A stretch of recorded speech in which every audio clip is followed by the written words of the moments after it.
Hey everybody, it's Allie. I'm on a fantabulous weight loss quest, and hopefully you'll subscribe, come along for the ride, because I put out new videos every day. And today's video is a follow-up to my previous video where I talked about the research that I'm currently doing on individuals who have lost weight on a GLP-1 medication, come off of a GLP-1 medication, and maintained that weight loss. There were quite a few questions, so I may have to break it up into a couple of videos because the questions are still pouring in. But I wanted to jump on here and just go ahead and answer some of the first round of questions. So grab yourself a cozy warm drink, grab yourself a cozy warm sweater, and let's get into it.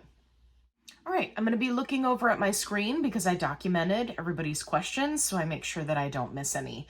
Okay, so people wanted to know how long the 34 individuals were on maintenance before coming off of the medication. Now, this ranged from 1 month of being at their goal weight to 3 months of being at their goal weight. And this will be better explained by questions further down in the list. But essentially, most of these individuals were people who had to come off of the medication abruptly, right? They didn't have time to do what is the current recommended maintenance by obesity specialists and endocrinologists, which, for those of you who don't know, it's recommended for 6 months of maintenance on whatever maintenance dose works for you, anywhere from 6 months to a year before tapering off the medication, right, to then come off of it. Most insurance companies, depending on the condition that you have, right, that prompted you to get on a GLP-1, most of them are not covering it for that long, but many of them do. So in this instance, there were a lot of factors. We'll go into that in a minute. Did they titrate off slowly? So for 6 of the individuals, the answer is yes, they did titrate off slowly. And more specifically, those that were doing a 3-month at maintenance weight, right, at their goal weight, before they came off of a GLP-1, those individuals did titrate off slowly. So they slowly came off of their dosage and came down. The rest of them, no, they stopped cold turkey. How long did they take to wean off? I kind of tied that in with the other one. So anywhere from 1 to 3 months, depending on the individual. Okay, what was the last dose that they took? So remember, there are 34 individuals who were a part of this research. So 4 of them were on 5 milligram, and this is Mounjaro Zepbound Tirzepatide. So 4 of them were on 5 milligram, 3 of them were on 7.5, 11 were on 10 milligram, 9 of them 12.5 milligram, and 7 of them were on 15. And many of them had gone up and down through those highest doses. So it's not necessarily that was the highest dose that they got to. That was just answering the question of what was the last dose that they took. So, and again, these people, many of them tapered down. Okay. Why don't I want to work hard with tracking meal planning, meal prep? I don't think I'm lazy. I walk almost every day. I just don't understand why I don't invest more in myself. So this was a very interesting comment/question that I got on that video. And I do want to mention that this thought process was mentioned by a few of the individuals who were in my little case study here. So when it comes to, doing the hard work, right, of tracking your calories, meal planning, meal prepping, right, all of those things, it doesn't necessarily work for everyone, but in some cases, it can help you to alleviate some of the decision fatigue, right? For many of us, myself included, if I am left to my own devices and I am starving, I am much more likely to make a more calorie dense choice, i.e. fast food, something fried, something easy and quick, right? A donut versus a more balanced breakfast, right? And I'm not saying that those foods are good or bad. I'm just saying they're more calorie dense. So in many instances where these people came off of a GLP-1, they were dealing with the return of food noise and extreme hunger, which I'm going to get into later. And so utilizing these planning methods, tracking calories, meal prepping, meal planning, having healthy snacks easily and readily available, helped them to continue to make healthy choices even when they were battling the return of food noise and increased hunger. So, and just as a side note to this individual who said, I don't think I'm lazy, I walk almost every day, you're not lazy. We specifically as Americans have never been taught in our early childhood years, when we are so impressionable when it comes to food, we have never been taught the importance of nutrition, balanced meals, and how to best prep and prepare, right, to be an adult when it comes to food. In many cases, our parents work multiple jobs to provide for the household. Both of our parents may work outside the home, and it just is not something that the school systems have taken on. And if you would like more information about how it is so important that we teach our youth about nutrition and how to better prepare them to be adults and to have this good relationship with food, I highly encourage that you do some research about the Japanese school systems. There are multiple docuseries on YouTube and other instances where they go in depth talking about how these children each year of their life are taught this next layer of nutrition. And once they get into school, right, that's before they even reach school. Once they get into school, they are preparing the meals and learning how to do all of these skills that will help them as adults. And for those of you who may not be aware, the Japanese have a very low instance of obesity in their country. So they've obviously doing something right. So definitely check that out. And don't think of it as I'm being lazy, I'm not tracking, I'm not meal planning. Think about it, phrase it in such a way that you are going to find something that works for you. For me, it's calorie tracking, making sure I have healthy snacks on hand, and making a concerted effort to get in more movement. But my approach is much less structured than some of the individuals who were in this study who had rigorous workout schedules, whether it was cardio or weightlifting, that were meticulous about meal planning, meal prepping, right? All of those things. So you have to find what works for you.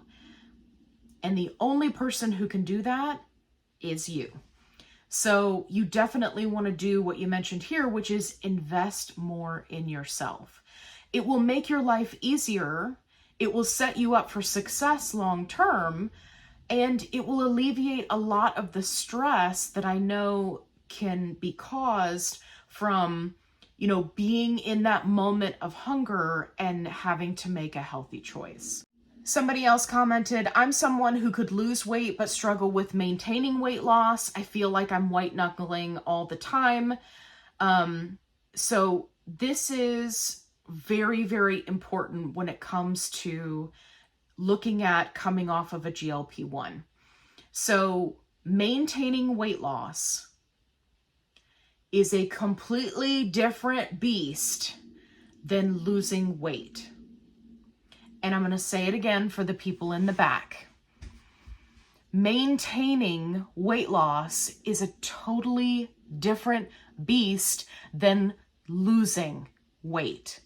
And I feel like we spend so much of our time actively working to lose weight, and there's so much that we learn in the time that we're in our weight loss journey. For example, I just hit 1 year and 104 pounds lost, and I am still in the weight loss phase of my journey. I haven't even come to maintenance yet. And there's still so much that I have to do. And then once you get to the maintenance point, you have to switch gears and you have to start learning all over again. And this is why studies like this, anecdotal information, gathering information from support groups, right? Asking the questions. This is why this is so important for people who are going to be entering the maintenance phase or who may be in maintenance and they feel lost about what to do. It's so important to ask these questions. The other important factor is to remember that your fat cells, your body, your DNA, there is research out there that shows that these fat cells have a memory. They remember what they used to be. Your brain will actively work against you when you come off of a GLP-1 because your body is trying to get you back to where you were because that was a safe place. You had stored energy, you didn't want for anything, constant influx of food, right? Your body wants to get you back to that point. And that's one of the reasons why obesity specialists and endocrinologists are now saying that it is so important to have this maintenance phase on a GLP-1 medication where you're on a maintenance dose for 6 months, a year, or potentially longer in order to ensure that your body is not just immediately trying to get back to where it was. And for many of the individuals who come off of a GLP-1, especially those who come off abruptly, there are quite a few challenges when it comes to food noise and the return of appetite. Which brings me to our next question. What are the ways they dealt with food noise and appetite?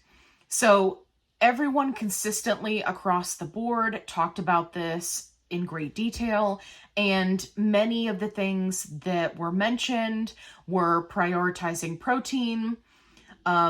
Many of them utilized cardio as a means to burn more calories, right? So that they could then eat more calories, which you need to be very careful about because that can be a slippery slope. And the other thing when it comes to food noise is many individuals said that it came back, within a month, it was back to full force the way it was before they got on the medication, and they definitely struggled with it. One of the key things that many of the individuals talked about was volume eating, which I believed I mentioned in the video. And just in case I didn't, volume eating is when you eat low-calorie foods in high volume. It's a very popular tactic utilized by vegans, and it is extremely helpful if you're trying to get in fiber, if you want to eat a large quantity of food, right?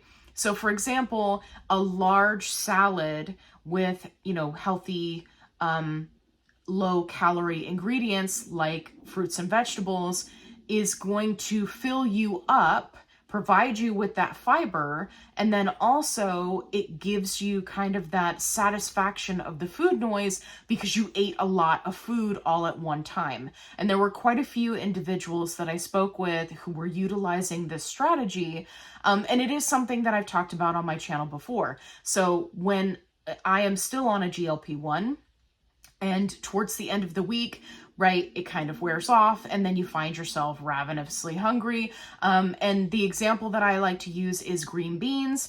I will sit down and eat an entire can of green beans. If I have canned, if fresh, I will just fill a bowl.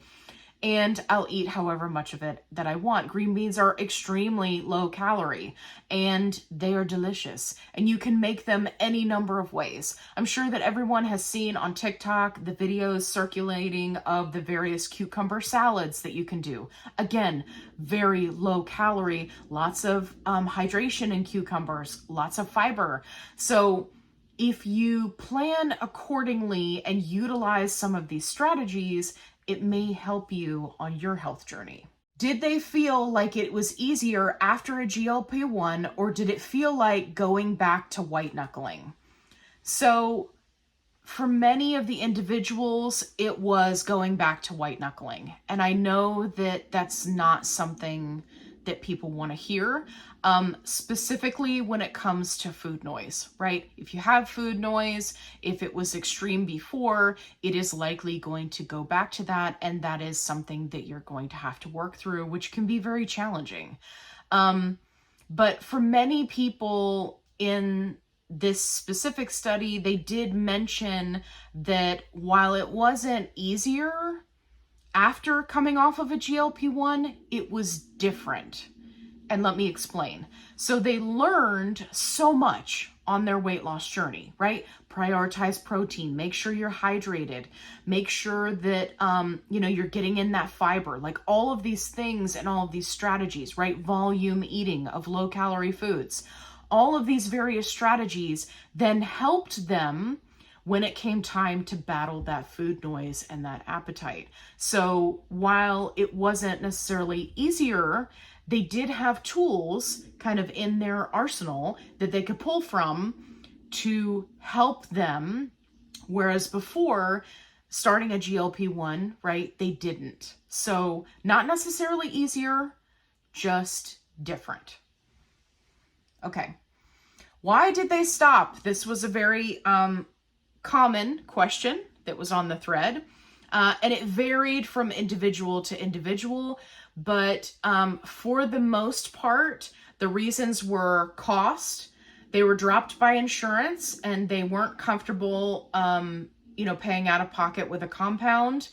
They had a medical issue. This was 2 individuals, medical issues that did not pertain to a GLP-1, right? But their doctor advised them to come off. So, and none of the individuals wanted to stop taking a GLP-1. So I just wanted to mention that. But the top reason was cost. They were either paying out of pocket, insurance covered some of it, or they were already on compound because insurance didn't cover it, but it became cost prohibitive. So cost is a big, big factor. But 100% of the individuals did not want to come off of a GLP-1. They were kind of forced into that situation.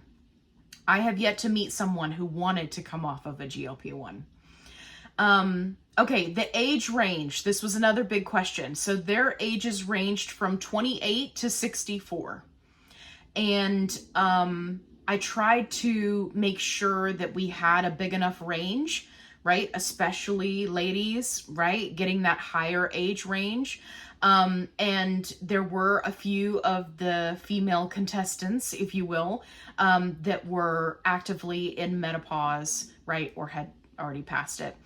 And, it was very interesting. I did not ask them specific questions about menopause, just because I feel like it can be a very individual experience, and I didn't want to get too bogged down in all of the ancillary information that is out there when you do something like this.